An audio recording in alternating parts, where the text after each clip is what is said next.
ta maison, une auberge qui accueille et reçoit les gens simplement comme En 1882, Joseph Onésime Brousseau, jeune prêtre de 28 ans, né à Sainte-Énédine de Dorchester, est nommé curé fondateur de Saint-Damien de Buckland, une paroisse de Québec en pleine campagne. Tout est à faire. Plein de fougue pour l'Évangile, le père Brousseau commence une histoire d'amour avec les paroissiens. Il déploie ses énergies pour favoriser l'agriculture et se fait l'apôtre de la colonisation.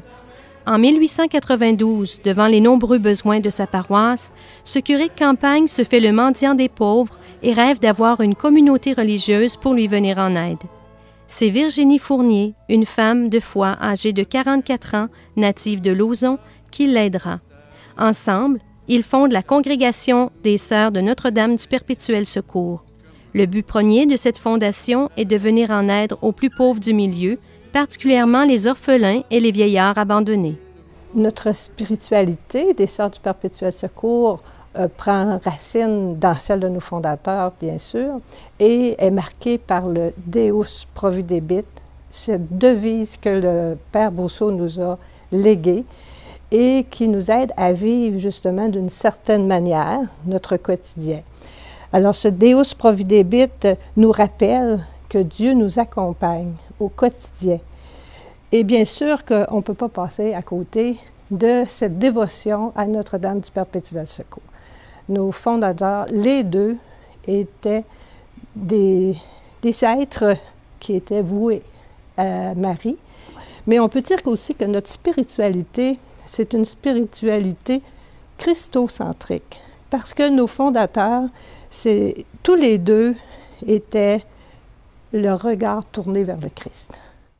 Le Père Brousseau, ce que je peux dire de lui, moi je le compare à un arbre solidement planté, un chêne, disons.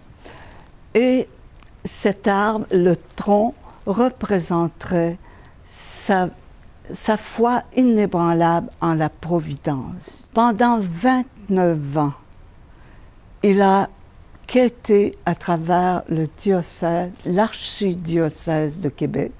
Il a frappé aux portes au point de se démettre la jointure de son doigt. Et lorsqu'il arrivait dans une famille plus pauvre, il prenait dans sa bourse et il donnait à cette famille. Ses vertus, comme son courage, son audace, sa piété, sa compassion pour les pauvres, son désir de sauver des âmes, mettons-en.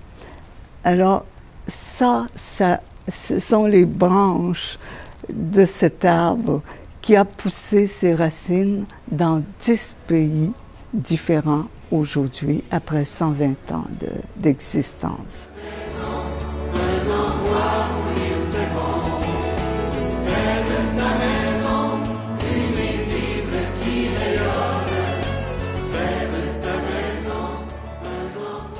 C'est avec l'aide des religieuses de Jésus-Marie de Saint-Gervais, avec qui il avait travaillé, qui a pu réaliser son rêve d'avoir une fondatrice d'expérience qui pouvait fonder l'œuvre.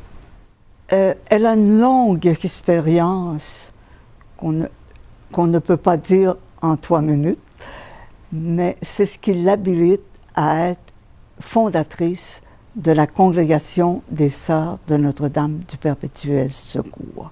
Elle a apporté toute son expérience. Vous allez voir tous les ateliers qu'elle a mis sur place.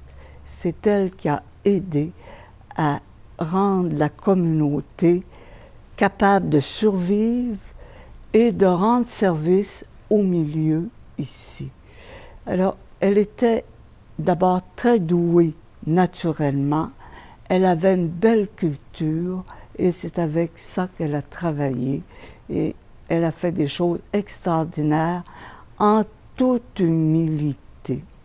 Elle était très humble, tellement humble qu'on l'a baptisée la Violette des montagnes. Et cette mission, c'est de révéler au monde d'aujourd'hui la présence amoureuse et compatissante de Dieu pour tous ses enfants et l'attention bienveillante de Marie aussi.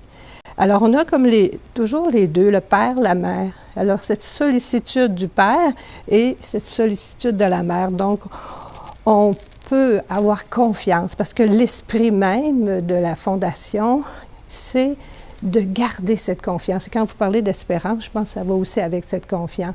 Aider les gens à avoir encore confiance en la vie et que nous soyons, nous aussi, des femmes qui aident les autres personnes avec qui nous sommes en contact à vivre et à réaliser leur vie, à être heureuses.